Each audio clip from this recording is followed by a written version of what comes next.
Boa noite, pessoal. Hoje nós estamos começando um novo quadro do Se Não Vejamos, que se chama Eber Responde. Como que vai funcionar isso daí? Você vai enviar as suas perguntas na live de segunda-feira ou na rede social, no Instagram, no @ Se Não Vejamos. E lá a gente vai trazer para este dia e vamos perguntar para o Eber. Então são perguntas teológicas, perguntas do cotidiano, pergunta a dúvida que você tiver. O Eber, ele sabe tudo. Ele sabe tudo. E como vai ser isso aí, pastor? Explica mais um pouquinho aí. É o seguinte, na verdade o pessoal tem pedido muito esse quadro, porque o pessoal quer ouvir a opinião do Weber e quer ouvir, né, o pensamento dele aí, teológico em vários assuntos. Até a gente quer aprender também. Lógico, porque, com certeza. como você falou, né? Ele sabe tudo.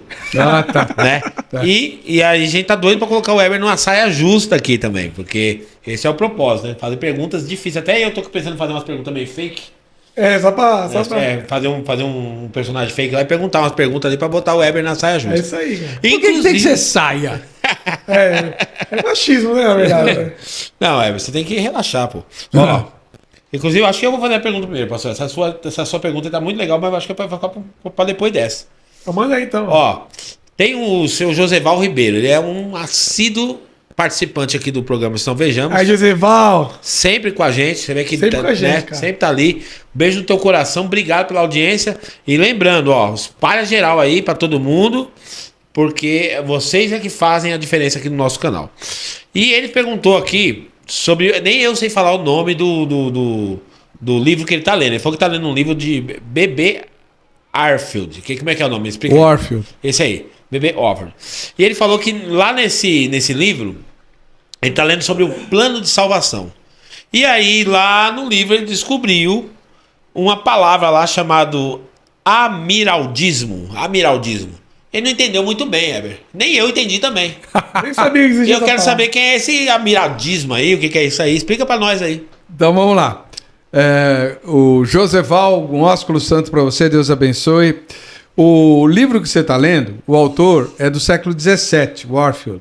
No século XVII, ele se caracterizou por uma série de controvérsias teológicas ligadas à reforma do século XVI. A reforma começou com Lutero e passou por Calvino. Calvino é do século XVI. Ele escreveu as 5 edições da obra dele, das Institutas, onde ele discorre sobre as principais doutrinas. A que mais chamou a atenção é a doutrina da predestinação, né, ou da eleição. E no século XVII, o século do autor do seu livro, Warfield, estava pegando fogo essa discussão, mas Deus predestina tudo, não predestina tudo, o homem tem liberdade, não tem livre-arbítrio, não tem. É nesse contexto que se dá a ideia dos decretos de Deus. Então, seguindo a linha do pensamento de Calvino, em que Deus é totalmente soberano, então um soberano faz o quê? Ele decreta as coisas. Então, tudo que acontece é resultado do decreto de Deus, desde o comecinho. Então, por exemplo, Deus decretou lá na eternidade criar o universo. Ele decretou criar o universo. Lá pelas tantas, ele decretou criar o homem, né? Também ele decretou permitir a queda, ou decretou a queda. Aí é que entram as nuances, né? Então tem gente que diz, não, se a queda aconteceu foi porque Deus decretou, vai haver pecado. Aí outros vão falar, não, imagina, Deus não é o autor do pecado, então Deus decreta a permissão para a queda. E é aí que vão entrando as nuances. O amiraldismo tem esse nome por causa de um teólogo do século XVII. Eu falei que o Warfield era do século XVII. O que é do século XVII é o teólogo Amiraldi, né? Moisés Amiraldi. Ele tenta conciliar as ideias de Calvino e de Armínio, que a gente sabe bem aqui no Brasil, né?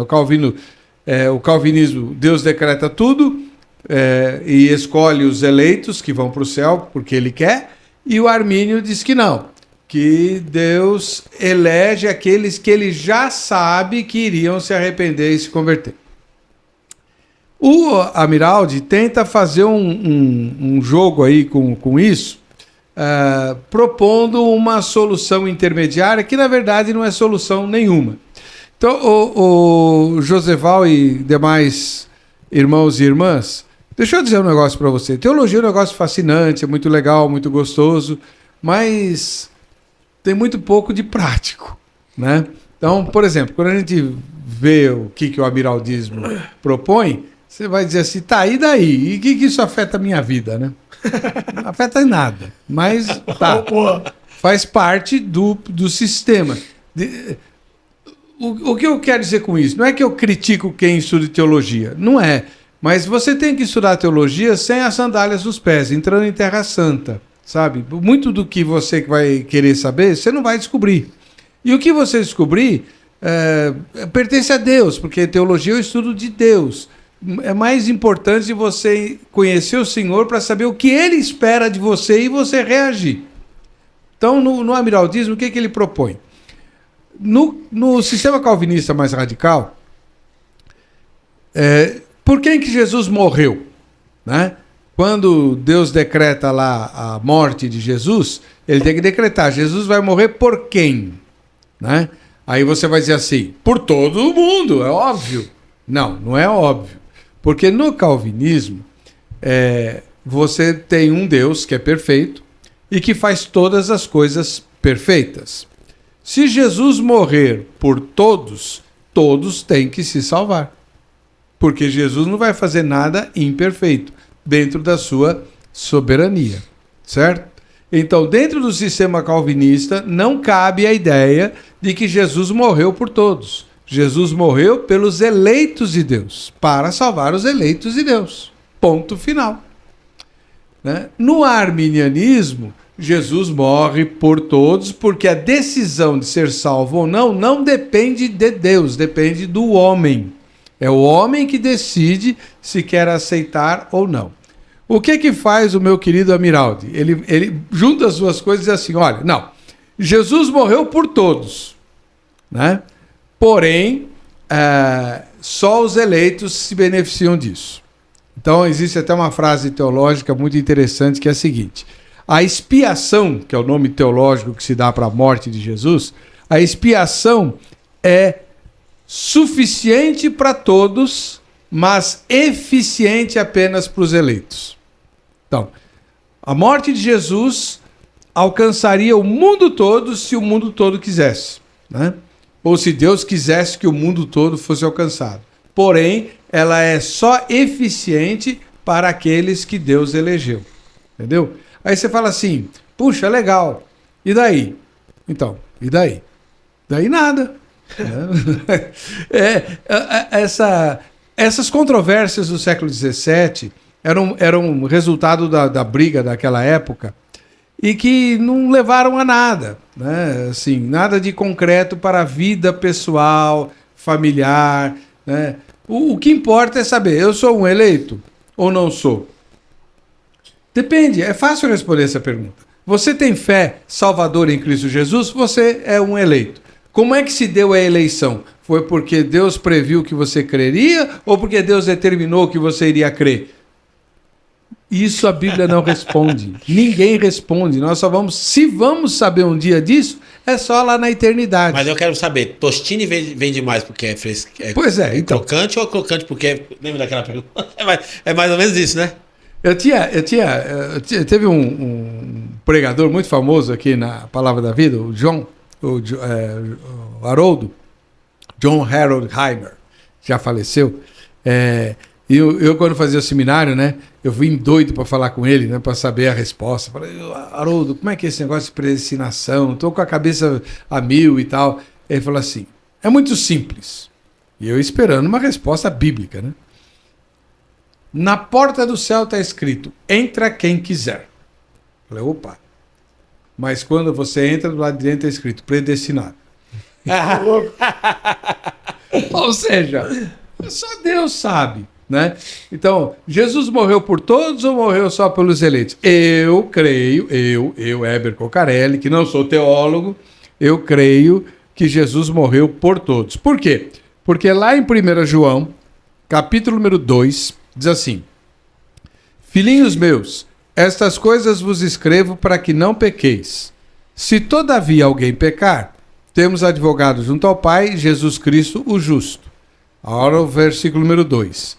E ele, Jesus Cristo, o justo, é a propiciação pelos nossos pecados. E não somente pelos nossos próprios, mas ainda pelos do mundo inteiro. Então a Bíblia declara textualmente que é pelo mundo inteiro. Aí os calvinistas, tipo o pastor Greconato, etc., né, vão dizer assim, não, mas o mundo aqui não é o mundo, é o mundo dos eleitos. Né? João está falando com quem? Está falando com os eleitos, filhinhos, né? Meus irmãos, ele está falando com crente, então ele está falando com eleitos, então é só eleito. Ou seja, essa discussão não acaba nunca. Na minha modesta opinião, a salvação, a morte de Jesus, a expiação, é suficiente para o mundo todo, e aí está a perfeição da obra de Deus, mas eficiente para os eleitos, para quem aqueles que Deus elegeu. Seja por conta da presciência do arrependimento previsto, seja por conta pela eleição soberana e incondicional, como querem os calvinistas. Tanto faz. A morte de Jesus é eficiente somente para os eleitos de Deus, mas ela é eficiente para os eleitos, mas suficiente para o mundo todo. Isso aí. Isso aí. Ô Heber, na verdade, esse assunto que você tá respondendo é um assunto que traz muita dúvida mesmo para muita gente, não é verdade? Traz a nossa curiosidade. Eu fui um desses benditos curiosos aí, passei anos e anos fuçando o livro, lendo tudo, brigando, orando, mas o senhor não pode violar a vontade do homem, então nós somos robôs, como é que é essa história de predestinação, não sei o que e tal. Aí um dia, depois de alguns anos de luta com Deus e tal, eu me deparei com um versículo que todo mundo conhece de cor, né? Mas que nunca parou para pensar, né? Deuteronômio 29:29. Onde diz que as coisas reveladas são para nós, mas as ocultas são de Deus, são propriedade exclusiva de Deus. Eu, Heber Cocarelli, quero saber como e por que Deus escolheu os eleitos. Mas esse não é meu papel. O resto da Bíblia inteirinho foi revelado para Deus dizer assim, Heber, eu quero que você viva assim, assado, frito e cozido. Isso eu não quero saber. A minha parte eu não quero saber. Eu não me interesso pelo meu papel. Eu me interesso pelo papel de Deus. Pelo papel de Deus. Ora, tenha dó. Quer saber como Deus pensa. Exatamente. Não, aí não, né? Faça a minha. Eu tenho que fazer a minha parte primeiro. Quem sabe um dia Deus fala, sabe o que é? Te explico. É isso aí, Joseval Ribeiro. Sua pergunta respondida aqui no Se Não Vejamos. Heber responde. E sempre, às quintas-feiras, às 8 horas da noite, tem novas perguntas. Sempre duas perguntas, né, pastor? Sempre duas perguntas para responder. Vamos ver, pastor. Quem é o próximo aí? Denis Araújo dos Santos. Ele perguntou assim, alma e espírito são distintos? Ou é apenas nomes distintos para tratar a mesma parte do ser humano? O ser humano é realmente tricotomia ou uma dicotomia? Então, essa é uma eterna discussão que não acaba nunca. Né? Talvez outra discussão também que não tem prática, né? Não tem. Aí que tá. Não vai agregar nenhum. Quando eu fazia o seminário, eu tinha um amigo meu, o Daniel Fernandes Lima. Ele é pastor lá no sul, lá no Rio Grande do Sul. E eu não lembro agora o nome da cidade onde ele pastoreia lá. E ele era presbiteriano, depois virou pastor batista. Mas enfim. E o Dandan, ele estava muito ligado ao movimento da APEC, né, que é a Aliança para a Evangelização de Crianças, e ele era tricotomista, e eu era dicotomista. Eu acho que alma e espírito são intercambiáveis, são palavras que se referem à mesma realidade. Então o homem é matéria e espírito, na minha opinião, e na do Daniel era corpo, alma e espírito. Porque a Bíblia fala corpo, alma e espírito. Tá bom. Eu me lembro nitidamente de um ano, era junho, último dia de aula, um frio desgraçado em São Paulo, uma garoa geladésima. Nós saímos do seminário, ele ia de carro para casa e eu ia de ônibus. Pegava o último ônibus lá na Praça da República. E nós fomos para o ponto de ônibus brigando sobre dicotomia ou tricotomia. Debaixo daquela garoa, um frio danado, e ficamos 1 hora discutindo. Aí quando chegou o ônibus, eu falei, tá bom, Daniel, tá bom. Ok, você venceu. Eu me converto. A partir de agora eu sou um tricotomista. Aí ele, glória a Deus, aleluia, a luz raiou, veio saber, fez um carnaval danado e eu só olhando para ele. Aí quando ele acabou com o carnaval de ganhou a briga, né? Eu falei, o que eu tenho que mudar na minha vida? Aí ele falou assim, nada. Como nada? Nós estamos debaixo de um frio em férias, porque o último dia de aula acabou. Nós estamos de férias, de madrugada, aqui nessa garoa gelada, discutindo alguma coisa que não vai levar absolutamente nada. Aí ele falou, pois é. Então, mas por que a Bíblia fala corpo, alma e espírito? Talvez para refletir a Trindade Santa? Não sei. Que há uma diferença entre alma e espírito? Mas ela não é explicável. Como é que eu sei disso? Lá em Hebreus está escrito que a palavra de Deus é uma espada aguda e única capaz de discernir os propósitos e intenções do coração e vai até as juntas e medulas e a separação entre alma e espírito. Esse texto está querendo dizer, há uma coisa que não se separa, né? A alma é a sede dos nossos sentimentos, das nossas emoções, e o espírito é a sede do quê? Né? O que eu penso é de uma forma mais simples. Deus criou o homem de uma maneira bastante sintética, usando o mundo material e o mundo espiritual, e juntou os dois. Por quê? Por que isso é importante? Deus criou o universo, né, físico, material, com átomos, moléculas, etc. E criou o mundo espiritual. Ele é espírito, os anjos são espírito e tudo mais. Qual que é a síntese desses dois universos? É o homem. O homem é matéria e o homem é espírito, juntos. Se você separa, você tem morte, né? O corpo sem o espírito é um cadáver e o espírito sem o corpo é um fantasma. Né? Por isso a doutrina da ressurreição, ela é crucial na fé cristã e a única religião que propaga a ressurreição, a reunião de novo entre o mundo material e o mundo espiritual, do qual nós somos síntese. E Cristo reuniu esses dois mundos de modo perfeito. Porque quando o homem, que era a síntese dos dois, pecou, houve uma cisão, o mundo espiritual ficou comprometido. Né? Deus não tem comunhão com o pecado. Então era preciso cobrir esse pecado com o sangue de cordeiros, de bois, etc. Quando Jesus nasce como ser humano, ele é o segundo Adão, ele é a síntese perfeita. E como ele não peca, o mundo físico e o mundo espiritual, o mundo material e o mundo espiritual se casam para nunca mais se desgrudarem. Né? Então é o céu e a terra, né? Juntos novamente na pessoa de Cristo. E nós todos estamos em Cristo, como diz o apóstolo Paulo. Portanto, somos essa síntese perfeita entre tudo que Deus fez. Aí. O programa é Heber Responde. Então não vou me atrever a falar, mas eu sou tricotomista. Por quê? Porque eu acredito, se fosse para me desenhar aqui a composição do que eu acredito, como você falou, sua opinião, né? Certo. Eu vou falar a minha. Fala. Quando na criação, quando Deus sopra no homem, né? Aí fala que aí foi feito alma vivente, certo? Certo. Porém, o que você faz com aquele texto que se eu não me engano, está em Eclesiastes, fala assim, né? Eu não lembro agora se é Eclesiastes, mas fala assim, que quando o homem morre, né? O corpo volta ao pó e o espírito volta para Deus, certo? Volta a Deus que o deu. Volta para Eclesiastes Deus. Mesmo. Isso. Tá. Então, se o corpo volta, onde que entra a salvação aqui? Então, quer dizer, toda pessoa que morre, então ela vai voltar para Deus? O espírito volta para Deus? Não sei. Não, é uma pergunta, né? Entendeu? Quer dizer, o que acontece? É o entendimento que eu tenho. O que acontece com o espírito perdido? Tipo assim, porque aqui na lógica tá dizendo assim, ó, o corpo volta ao pó, todo mundo concorda.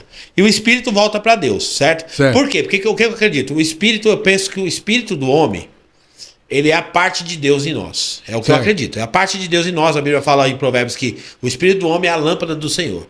Então o espírito do homem é a parte de Deus em nós, então essa parte vai voltar para Deus de qualquer jeito, porque é de Deus, já pertence a Deus. Só que nesse meio do processo tem a alma, que é aquilo que vai ser salvo, é o que eu acredito, que é o que vai ser salvo, que é a sede das emoções, tudo. Então é essa alma que precisa passar pela transformação, para ela acessar a salvação. É a forma que eu acredito. É lógico que não dá para explicar aqui, construir rapidamente aqui, como você fez, até porque você é mais habilidoso que eu. Não dá para debater com você nessa rapidez. Mas o entendimento que eu tenho é esse, que eu sou tricotomista por conta disso. E aí tem outros textos na Bíblia que vai dar essa vazão. Não, tem um monte. Paulo se referindo ao corpo, alma e espírito. Então, para mim, eu sou tricotomista, não me convenceu. Mas por que Paulo fala isso?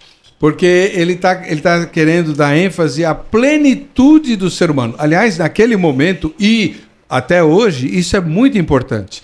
Não são poucos os crentes que desvalorizam o corpo e valorizam apenas a alma e o espírito. Aquilo que é espiritual, aquilo que não é material. Isso não é bíblico. Isso é filosofia grega, é paganismo. Tanto é que quando Paulo pregou no Areópago e ele falou em ressurreição, acabou o culto.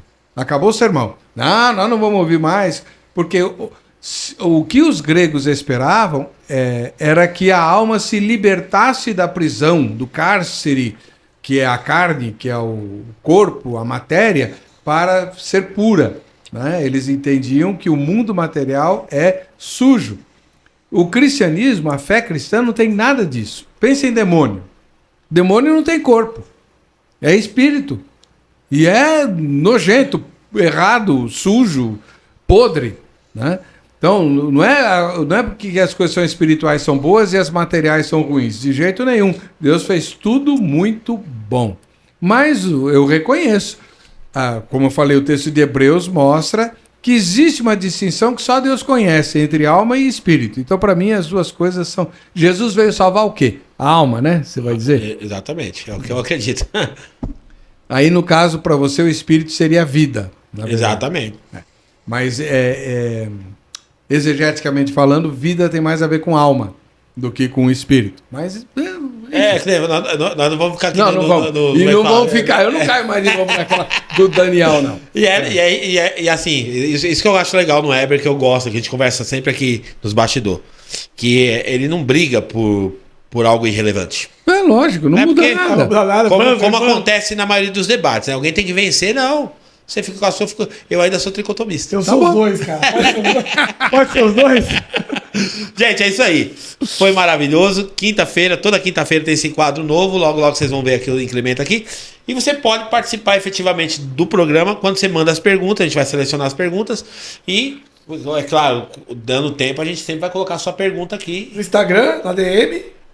E no programa mesmo, né, na segunda-feira. Exatamente. Certo? E é legal também que se você fizer, o pastor Thiago que coordena a parte do Instagram, a gente daqui a pouco a gente vai criar até umas enquetes lá no Instagram. Então segue a gente no Instagram pra gente poder dinamizar com vocês lá no Instagram também, tá bom? E não esqueça de consultar a AlphaTour no Instagram. Isso. AlphaTour, nosso parceiro aí. @AlphaTour Europa, para você viajar e aprender ainda mais sobre tudo que aconteceu. Que viagens que a AlphaTour tem para você, cabem no seu bolso e principalmente no seu coração. A viagem às 7 igrejas do Apocalipse, com culto em cada uma delas. As 7 igrejas não, as 7 cidades onde as igrejas estavam, né? Pentecostal ou tradicional? Como vai ser? Aí eu não sei, aí o Espírito é que vai resolver na hora lá, né? Segunda-feira temos podcast ao vivo, hein? É isso aí, 20 horas, não esquece. Se não, vejamos.